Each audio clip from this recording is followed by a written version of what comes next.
بسم اللہ الرحمن الرحیم۔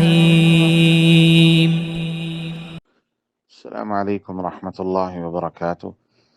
میرے بھائی، جو آپ نے سوال کیا ہے کہ گھر والے بھائی کو جو فوت ہو گئے ان کو اجر پہنچانے کے لیے روزے رکھیں، اس کی کوئی دلیل رسول اللہ صلی اللہ علیہ وسلم سے نہیں ملتی۔ ہاں، جو صدقہ جاریہ کے بارے میں ہمیں ترغیب دی گئی ہے کہ ان کے لیے کوئی مسجد بنوا دیں، کوئی کنواں کھدوا دیں، کوئی مسافر خانہ بنوا دیں، کوئی طلباء پر خرچ کر دیں، ان چیزوں کی تو ہمیں دلیلیں ملتی ہیں، لیکن روزے کی کوئی دلیل کہیں سے نہیں ملتی۔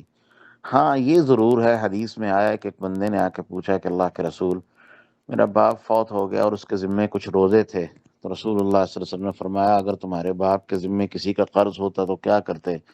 کہتے جی اللہ کے رسول ضرور ادا کرتے۔ تو فرمایا ھذا دین اللہ، تو یہ اللہ کا قرض ہے اس کے ذمے، فدین اللہ احق ان یقضى، تو اللہ کے قرض کا حق ہے کہ وہ سب سے پہلے چکایا جائے۔